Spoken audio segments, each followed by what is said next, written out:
Face. Tout de suite, place à l'invité d'André Berkoff. On accueille Aymeric Patricot, écrivain, agrégé de lettres, diplômé de HEC, auteur de ce livre, La révolte des Gaulois. C'est publié aux éditions Léo Cher. Oui. Et une véritable révolte des Gaulois. Aymeric Patricot, j'ai lu ce livre avec beaucoup d'intérêt. Je le recommande d'ailleurs aux éditeurs de Sud Radio et à tous.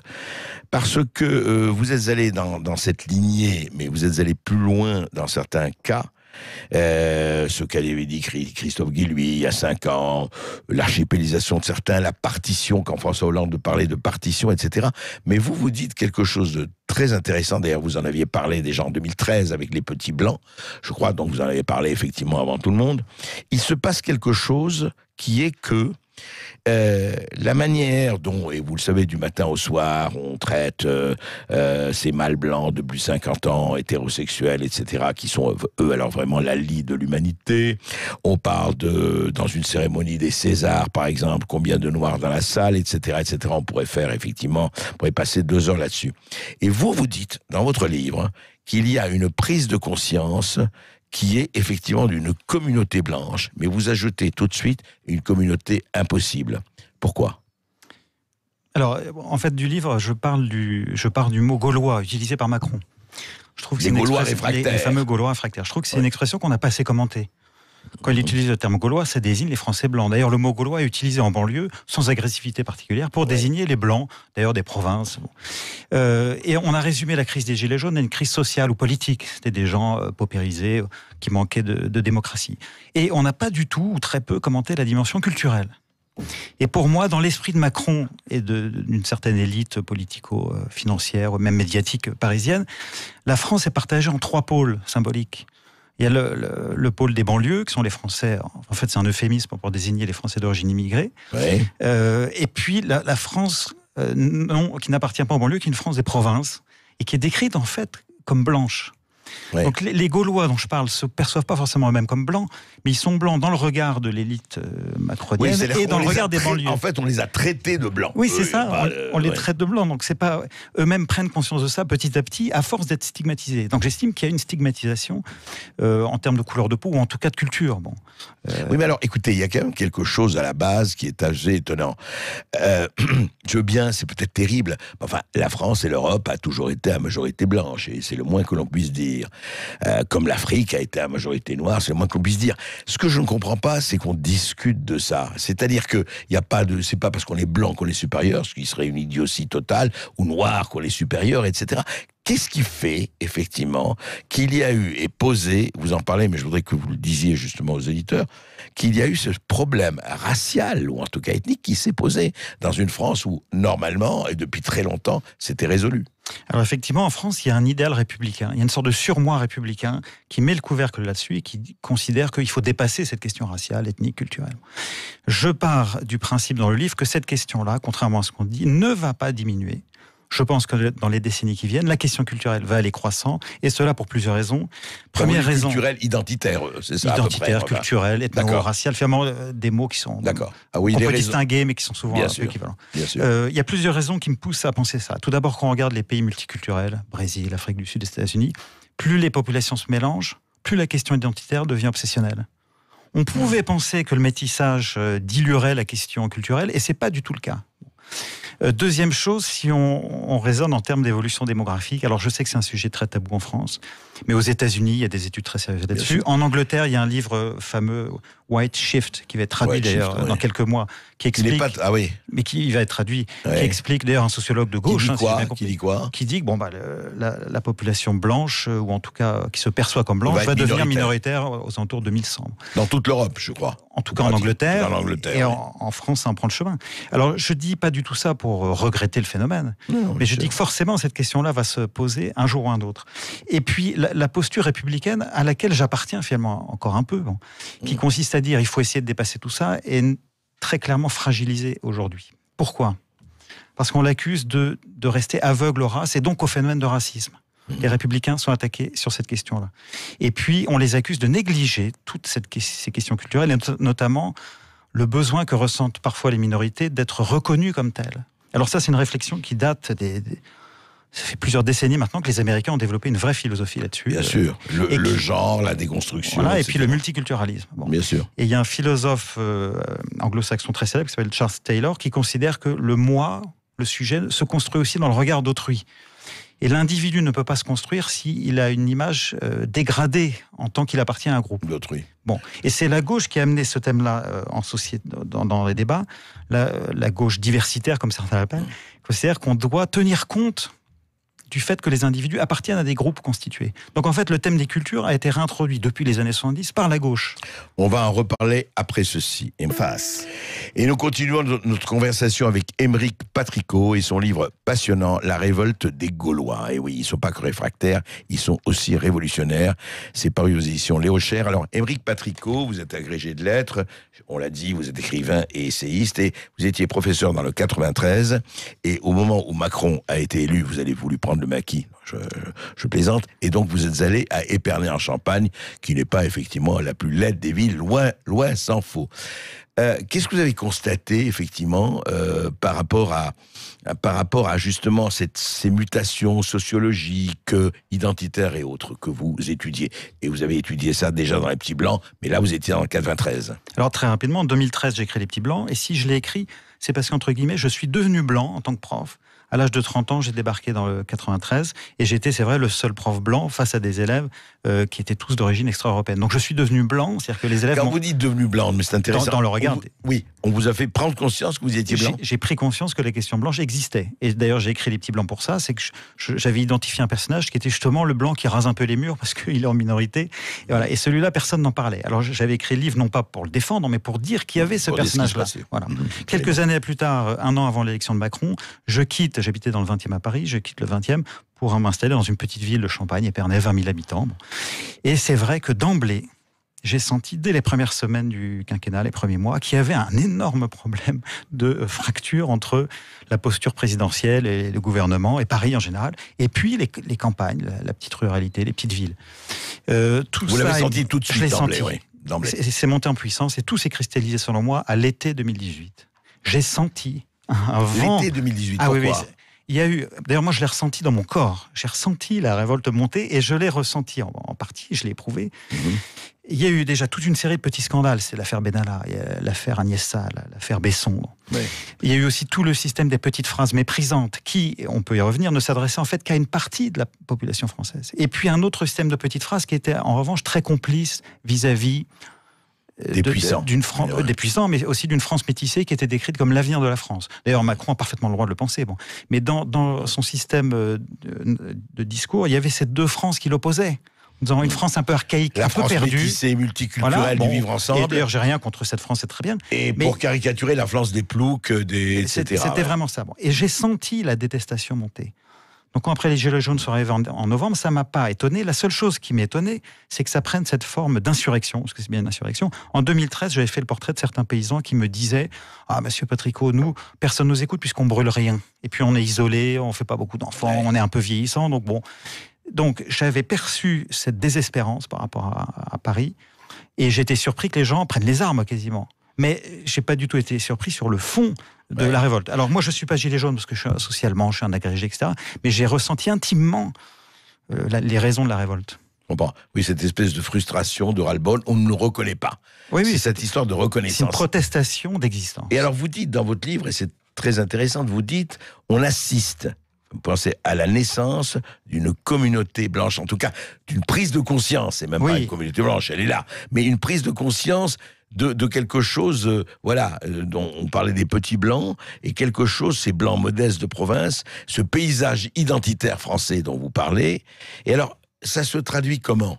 Les gilets jaunes, d'accord, mais ensuite, maintenant, demain. Vous voulez dire dans la prise de conscience ? Oui. Un peu comme ce qui m'est arrivé quand je suis devenu prof en banlieue, c'est-à-dire que tout d'un coup, la question de... C'est en train, pour moi, c'est le premier symptôme de cette prise de conscience progressive qu'en France, il y a des Blancs. Voilà. Ouais. Et puis, deuxième phénomène de longue haleine, le fait que les Blancs, petit à petit... Enfin, disons que jusqu'à maintenant, les Blancs se considéraient comme un peu la colonne vertébrale du pays, symboliquement, l'histoire. Historiquement, c'est ça. Mais on peut s'en réjouir ou le déplorer, mais... Voilà, bon, mais quand on regarde les États-Unis, quand on regarde le Canada, quand on regarde l'Angleterre, d'autres pays comme ça, à terme... Je pense que les Blancs seront de moins en moins considérés comme la colonne vertébrale. ils seront une communauté parmi d'autres. Et ça, c'est très douloureux pour beaucoup, notamment pour l'extrême droite, évidemment, mais c'est un phénomène dont on ne voit aujourd'hui que les premiers soubresauts. Oui, non, mais c'est clair. Enfin, il n'y a pas de raison qu'une situation qui a duré des siècles ne peut pas durer. Le vrai problème, il n'est pas éthique. Le vrai problème, il est culturel et cultuel. Oui. Alors, je précise bien dans le livre, d'ailleurs dans le sous-titre du livre, qu'il s'agit d'une communauté impossible. Je ne dis pas du tout qu'il y a une communauté blanche organisée, qu'il y a un discours officiel, etc. Je dis que c'est une communauté impossible parce qu'il y a ce surmoi républicain qui veut qu'on dépasse toutes ces questions-là. Bon. Et que d'autre part, la référence à la couleur de peau nous renvoie immanquablement à des époques un peu effroyables. Bon. Donc il y a ce blocage. Les Blancs français sont dans une situation paradoxale où ils n'osent pas dire qu'ils existent, mais malgré tout, ils sont stigmatisés. Donc c'est pour ça que je dis que c'est une situation impossible. Oui, mais est-ce qu'ils doivent accepter, parce qu'en dehors, enfin blanc ou pas blanc d'ailleurs, cette espèce d'esprit de repentance, c'est pas parce qu'on est blanc qu'on est automatiquement un massacreur, un raciste, colonialiste, etc. C'est-à-dire, on a l'impression qu'il y a une partie minoritaire qui essaye de et pas seulement une question de couleur, qui essaye de faire passer effectivement t'as t'es blanc donc tu es ceci cela. C'est quelque chose quand même qui est c'est un des paradoxes que je souligne. Ouais. On dit voilà, les blancs n'existent pas, mais en même temps on souligne tout ce qu'ils ont fait de mal. Donc ils sont à la fois coupables et inexistants. Bon, mais alors, est-ce que ça va entraîner quand même, à votre avis, une prise de conscience en disant attendez, on n'est pas que des gens qui ont fait du mal, on n'est pas que des racistes, des colonialistes, des oppresseurs, etc. On est autre chose, regardez ce qu'on a fait, regardez ce qu'on a bâti. Deux remarques justement. Sur le livre, j'essaie de définir ce que pourrait être une posture blanche qui soit ni dans le déni républicain, ni dans la fierté un peu droitière, ni dans l'autoflagellation de gauche. Ni dans le masochisme. Une posture neutre qui consisterait à dire, une posture authentique qui consisterait à dire, oui, on existe en tant que blanc, en tout cas dans le regard des autres, et on n'est ni 100% coupable, ni 100% géniaux. On est des êtres humains, tout simplement. On est dans une situation particulière. Deuxième remarque sur une certaine hypocrisie française. Toujours, on met le couvercle là-dessus en disant que ces choses-là n'existent pas, mais, et Guy, lui, l'a montré parmi d'autres, il y a un véritable marketing politique. Tous les partis politiques font référence implicitement à ces histoires de communauté. Le Rassemblement national se veut nationaliste, mais on le soupçonne d'être racialiste. Mélenchon fait des clins d'œil à la France des banlieues en disant que quand il y a trop de blancs, il se sent mal. Bon. Donc en fait, la classe politique a un double discours. Un discours de façade républicain et dessous, un marketing ou des stratégies électorales très nettement ethnicisées, comme aux États-Unis. Et Trump, c'est un symptôme de ça. D'ailleurs, dans le livre, je parle d'un phénomène américain qui s'appelle le white lash, qui est le contre-coup blanc. Le retour de bâton. Le retour de bâton blanc, voilà. C'était des journalistes afro-américains qui avaient souligné que le vote pour Trump, c'était sans doute en partie une revanche des Blancs qui voulaient qu'enfin un président parle en leur nom. Selon moi, les Gilets jaunes est en partie un white lash à la française. C'est une France blanche, mais qui ne se conçoit pas encore forcément comme blanche, mais qui dit on existe aussi. Voilà, on n'est pas uniquement le passé coupable de la France. On n'a pas disparu, on est là. Les pelés, les galeux, d'où nous vient tout le mal, et on les comprend. Et on est digne, et on veut être reconnu en tant que tel. Merci Émeric Patricot. Et je rappelle que vous êtes l'auteur de ce livre, La révolte des Gaulois, publié aux éditions Léo Cher. Vous restez avec nous sur Sud Radio dans quelques instants, juste après les informations. André Berkoff revient en compagnie de son invité. Vous nous appelez 0826 300 300 et on vous donne la parole. À tout de suite sur Sud Radio. Et oui, nous parlons effectivement d'identité, nous parlons du coronavirus. Et nous avons parlé avec Émeric Patricot, ces Gaulois. Alors, qui sont ces Gaulois? Est-ce qu'ils sont des gens à effectivement mettre, peut-être aller en camp de rétention, les parquer un tout petit peu, ou au contraire, il faut les traiter comme tout le monde? Moi, ça ne me gênera jamais que demain, en France, il y ait un président de la République noire, ou qu'il y ait une femme présidente. Qu'est-ce que ça veut dire? Ça ne veut rien dire. Le mérite d'abord. C'est ça, la République. Et maintenant, on attend les auditeurs de Sud Radio. Je rappelle qu'on est toujours avec notre invité Émeric Patricot, qui est donc l'auteur de ce livre, La révolte des Gaulois. C'est publié aux éditions Léo Cher. 0826 300 300. On part dans l'Hérault tout de suite et on accueille Jean-Louis sur Sud Radio. Bonjour Jean-Louis. Oui, bonjour Monsieur Berkoff. Voilà, je vous écoutais. Donc, je suis un vigneron retraité. Oui. Et je suis tout à fait en accord avec votre regard sur la mondialisation. Alors, un petit conseil. Oui. Faites venir sur vos ondes le président de l'UPR, François Asselineau.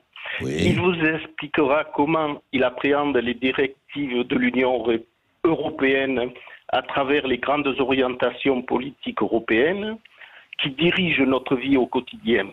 Il s'érinte depuis 2007 à expliquer nos problèmes, et cela sans le concours des grands médias français. Jean-Louis, je vous promets, on invitera Asselineau, mais juste vous, alors en dehors de l'UPR et d'Asselineau, vous, en tant que Jean Vigneron, vous me dites, il faut parler de la mondialisation. Je veux pas de théorie, là, en pratique, vous, en quoi vous êtes victime de la mondialisation ? Écoutez, on est les agriculteurs depuis 1950 dans la communauté européenne et dans le marché commun. Ouais. On a été les premiers touchés, disons, sur la concurrence déloyale des autres pays, membres de l'Europe ou autres. Mmh. En ce moment, la PAC est discutée à la Commission européenne avec, disons, une épée de Damoclès qui est au-dessus de toutes les têtes des agriculteurs français. Ouais. Alors, voilà. Et on sait qu'il y a un drame, et on sait les drames des agriculteurs français, en tout cas d'un certain nombre. Effectivement, nous en avons reçu. Merci Jean-Louis, et je vous promets, on recevra... On l'a déjà fait d'ailleurs sur Sud Radio. C'est vrai, mais pas dans Berkov, dans tous ces états. Donc on l'invitera. Merci à vous Jean-Louis. Tout de suite, on quitte l'Hérault, on remonte à Paris, on retrouve Melvin sur Sud Radio. Bonjour Melvin. Bonjour Berkov, ça va ? Ça va bien. Alors moi en fait je suis un immigré qui est venu à Paris, un Gaulois qui est venu à Paris depuis septembre. Ouais. Et un vrai travailleur immigré quoi. Non, pas un travailleur, un étudiant en fait, un étudiant. D'accord. Parce que si vous voulez avoir un tant soit peu de considération, il faut que sur votre CV que vous ayez étudié à Paris. D'accord. Même si les cours entre parenthèses ne sont pas mieux à Paris. Sûrement pas, oui, je suis d'accord avec vous. Alors dites-moi Melvin. Voilà, en fait, je voulais rendre compte en fait du fait que j'étais tout à fait d'accord avec cette tripartition en fait, on va dire de la France. Ouais. Et dont parlait Émeric Patricot. Voilà, je le ressens d'autant plus en fait parce que je vis dans le premier arrondissement, si vous voulez, et j'ai l'impression, si vous voulez, d'être un étranger dans la ville. Quand je croise les gens, quand je parle avec eux. Et pourquoi ? Enfin, comment vous le ressentez, Melvin ? Dites-moi. Ben, disons qu'on n'a pas les mêmes, rapports à la vie, si vous voulez. Mais mes parents, mon père est peintre en bâtiment. Ouais. Vous voyez ce que je veux dire, quoi. Ouais, tout à fait. J'ai l'impression, en fait, si vous voulez, qu'ils vivent dans un autre monde qui n'est pas le mien, en fait, si vous voulez. D'accord. Un monde coupé des réalités, un monde idyllique, si vous voulez. Ouais. Irénique même, ouais. Pour employer des gros mots. Et voilà, en fait, j'étais tout à fait d'accord avec ce monsieur, même si moi, je pense qu'il ne faut pas avoir un regard, une position statique vis-à-vis de ça, qu'il faudrait quand même essayer de changer les choses, on va dire. D'accord. Oui, Émeric Patricot. Oui, un des personnages centraux du livre, c'est précisément l'histoire d'une champenoise qui vient régulièrement à Paris. Elle est blanche et elle est très frappée par le fait qu'à Paris, elle se sent différente des autres blancs. Elle dit, eux, ce sont des blancs qui sont habitués à la mixité sociale et raciale. Et moi, champenoise, je me sens un peu intimidée par tout ça. Je suis moins habituée. Donc, elle ressent une fracture entre blancs, entre ceux de province qui ne connaissent pas, ce que c'est, ou beaucoup moins, le regard d'autrui, et puis les Parisiens qui acceptent la mondialisation. Oui, bien sûr, qui l'ont intégré. Voilà. Melvin, vous êtes... Melvin, oui, juste un mot. Est-ce que vous le ressentez déjà, par exemple, dans le langage, vous, par rapport aux Parisiens, Oui, par rapport à mon accent, oui, bien sûr. À chaque fois, c'est une espèce de boutade. Après, je le prends bien, mais... Ouais. Si vous voulez, il y a quand même une espèce de sous-entendu derrière qui quand même voudrait dire il y a une certaine condescendance en fait. J'ai l'impression naturelle. Après je me trompe, c'est pas tous les Parisiens bien sûr, il y en a qui sont très sympathiques. Faut jamais généraliser de toute façon. En tout cas, en plus j'écoute Sud Radio justement pour avoir une bouffée d'air frais en fait. On va dire. Merci Melvin. On va continuer à l'envoyer cette bouffée d'air frais. Et sachez Melvin que les accents seront toujours les bienvenus, quels qu'ils soient d'ailleurs sur Sud Radio. Salut Melvin. Tout de suite, on retrouve Sylvain au 0826 300. Bonjour Sylvain. Allô, bonjour Monsieur Berkov. Bonjour. Voilà, je voulais parler du coronavirus aussi. Oui. Alors l'autre jour, j'avais vu que le nombre de cas augmentait, il était multiplié par 10 chaque semaine. Donc je vois mon docteur et je lui dis d'ici 3-4 semaines, il y aura carrément 1 700 000 cas. Il me dit mais ils sont sûrement déjà en compte puisque énormément de gens ne développent pas de symptômes marqués. Etc. Et il me dit, et les enfants, surtout, sont très probablement le vecteur principal. Donc Ça, c'est ce qu'il m'a dit. Et ensuite, j'ai vu des reportages à la télé. On voit les Japonais qui sont couverts de masques. Ils ont tous des masques. Alors ici, on nous disait, ah oui, mais les masques, ça n'empêche pas ça ne permet pas d'éviter de l'attraper. Oui, mais ça permet justement à tous ces porteurs sains de ne pas contaminer les autres. Contaminer les autres. Ouais. Et on voit le Japon, ils sont 100 millions d'habitants. Ouais. Ils ont 3 fois moins de cas qu'en France. Et en Chine, il était interdit de sortir dans la rue sans masque. Oui, il y a eu un confinement généralisé très fort en Chine. Ils sont 1,5 milliard, donc il y a eu des millions de personnes qui ont été confinées. Exactement. Mais on voyait aussi qu'il était interdit de descendre sans masque. Oui. Ce que vous dites, donc, Sylvain, en fait, c'est que vous avez l'impression que chez nous, on ne prend pas les précautions assez fortes, les précautions qui s'imposent pour vous. Mais évidemment, puisque le problème, c'est les porteurs sains, c'est eux qui diffusent la maladie. Et donc, la seule façon de s'en protéger, c'est les masques. Puisque le porteur sain, il ne sait pas qu'il est malade, mais il va rendre malade des gens. Et c'est très grave pour les personnes âgées. Bien sûr. Non, c'est un vrai problème. Vous savez, on en a parlé beaucoup des stocks. Il n'y a pas de stock. Enfin, on est en train d'en fabriquer en grande vitesse, mais ça va prendre du temps. Et même, comme vous le savez, les médecins généralistes qui sont du matin au soir en contact avec des malades potentiels ou des patients, eh bien, eux-mêmes ne sont pas équipés. Et c'est un véritable problème, absolument. Bon, mais merci à vous. Sylvain, 0826 300 300. On trouve Laurent sur Sud Radio. On part à Montpellier. Laurent, bonjour. Bonjour André, bonjour à tous. Donc, je voulais vous parler aujourd'hui du virus et de l'économie. Oui. Je donne mon avis bien sûr, mais enfin ça paraît aussi logique. Je pense que la relocalisation n'aura pas lieu comme beaucoup l'entendent, et même le maire le sous-entend, le Bruno Le Maire. Oui. Ce sera plutôt une délocalisation diversifiée. Je prends un exemple concret des faisceaux électriques de Peugeot. Ils sont fabriqués en Chine. Donc en ce moment, ils ne sont pas approvisionnés pour assembler les véhicules. Mmh. Ils vont continuer à les faire fabriquer en Chine, c'est sûr, parce que le coût est intéressant, et sûrement ailleurs. C'est ça qui va se passer. Vous voulez dire que la délocalisation va s'étendre et va se diversifier, c'est ça. Mais il n'y aura pas, même, je dis pas du jour au lendemain, c'est pas possible. Vous ne pensez pas, Laurent, qu'il pourrait y avoir un retour en France en partie, bien sûr. Il n'est pas question de tout relocaliser, mais il peut pas y avoir quand même des choses que nous avons laissé partir, ou en tout cas que nous ne travaillons plus. Est-ce qu'il ne peut pas y avoir des produits ou des industries ou des fabriques qui reviennent? Pas grand-chose. Peut-être ce qui paraît stratégique aux yeux de certains ne l'est pas aux yeux de d'autres. Les médicaments, certains médicaments peut-être peuvent être un peu plus accélérés en France, mais pour ce qui est de l'industrie manufacturière en général, non. Ouais.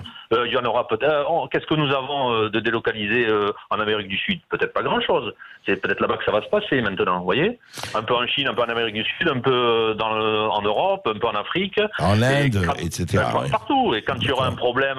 Parce que dans l'histoire de l'humanité, après un événement catastrophique, que ce soit guerre, épidémie ou pandémie, ça repart de plus belle. Ça ne repart pas en marche arrière. Jamais ce n'est reparti en marche arrière. Non, c'est clair. C'est clair, mais on peut prévoir quand même qu'en Europe, en tout cas en France en particulier, on peut espérer. Mais ça, on n'en sait rien, effectivement, et moins que tout le monde. On ne sait pas, mais on peut espérer qu'il y ait quand même un certain nombre d'industries, honnêtement, qui reviennent. Vous savez, moi, je me souviens toujours d'une photo dans un magazine, je ne sais plus quel magazine, il y a une dizaine d'années. Ils avaient fait poser une famille et leurs enfants dans leur intérieur, dans leur salon, etc. Ils étaient là, famille, je crois, père, mère et 3 enfants. Et il leur a dit, maintenant vous allez enlever tout ce qui n'est pas fabriqué en France. Eh bien, la même photo, le même appartement, ils étaient en culotte. Voilà, effectivement, les ordinateurs, etc., tout était parti. Merci Laurent, et je voudrais revenir avec vous et Aymeric Patricot est-ce que vous pensez que ce que vous décrivez dans cette révolte des Gaulois, dans cette espèce de prise de conscience, dans cette espèce de peur, mais même, je veux dire, de prendre des précautions en disant attention, je ne vais pas aller vers un racialisme quelconque, alors que de l'autre côté, vous savez, les indigènes et autres, les indigénisés, ils ont une théorie racialiste très très forte. Mais comment ça peut se traduire en politique ? Disons en politique, je parle au nom des mouvements, de partis, de rassemblements et autres. Alors, moi j'aime bien faire référence à la première campagne d'Obama.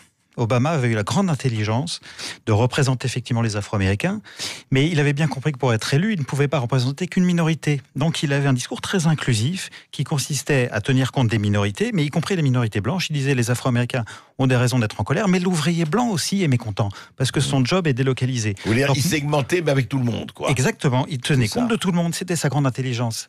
Et je pense que l'avenir est sans doute à ça, à des discours politiques qui tiennent compte de la diversité, mais de toutes les diversités. Et finalement, les Blancs font partie de la diversité. C'est encore un autre paradoxe de l'époque. On adore le mot diversité, mais on se crispe dès qu'il s'agit de la décrire. Alors moi, je fais partie de ceux qui disent, assumons la diversité, décrivons. Tout le monde n'a pas la même histoire, tout le monde n'a pas le même ressenti par rapport à un pouvoir central, etc. Donc pour moi, l'avenir passe. Et puis celui qui emportera la mise, c'est celui qui sera conscient de ça. La diversité et la dignité pour tout le monde. Alors moi, je vais vous dire, ce qui me gêne dans une argumentation pareille, c'est que vous assignez tout le monde à résidence et tout le monde cherche à assigner tout le monde à résidence. C'est-à-dire le noir, il va rester noir. Non. Alors, dans le livre, noirs qui n'ont aucune envie de cela. Ouais. Dans le livre, je théorise ce que j'appelle le libéralisme identitaire. Je pense qu'on est dans un régime de libéralisme identitaire. Libéralisme parce qu'on garantit justement que les individus soient libres. Personne n'est assigné. Tout le monde a le droit de ne pas faire référence aux cultures ou de faire référence aux cultures. Régimes qui viennent. Et un breton peut parfaitement dire « je ne me sens pas breton » et compagnie. Il ne s'agit pas du tout d'assigner les gens. Il s'agit en revanche de les autoriser à s'affilier à des groupes et d'être reconnus comme tels. C'est ce qu'on appelle d'ailleurs les libertés négatives. Une liberté négative, c'est par exemple le droit de ne pas être discriminé. Donc tout ce que je dis, c'est pas du tout d'assigner les gens des identités, c'est de faire attention à ce que la classe politique ne méprise pas tel ou tel groupe. Voilà, c'est tout ce que je dis. Mais moi, je suis un libéral, je suis un démocrate, un libéral. Le but du système, c'est de laisser les gens libres. Enfin, les droits individuels en termes de... Oui, absolument. Sauf que, effectivement, ce dont on peut déplorer pour le moment, c'est que ce sont les identités qui se raidissent, disons. Pourquoi une identité serait forcément raidie ? On peut imaginer que des gens appartiennent à plusieurs identités. Pourquoi accoler toujours des mots négatifs à ce genre de choses ? Je pense à Édouard Glissant, le grand poète martiniquais, qui lui aimait le mot d'identité, mais c'est des identités mouvantes, qui se regardent les unes les autres. Ouvertes. Voilà. Merci Émeric Patricot. Merci à vous. Et je rappelle que vous êtes l'auteur de ce livre, La révolte des Gaulois. C'est publié aux éditions Léo Cher. Merci d'être intervenu sur Sud Radio. Merci André Berkoff. À demain. Est-ce que vous sauriez ce que vous feriez si la fin du monde arrivait dans 10 minutes ? Vous savez pas ? On verra. On verra avec Jacques Pessis dans Les Clés d'une vie qui reçoit le chanteur Kali aujourd'hui sur Sud Radio. C'est pour Les Clés d'une vie. Une journée à vous sur Sud Radio.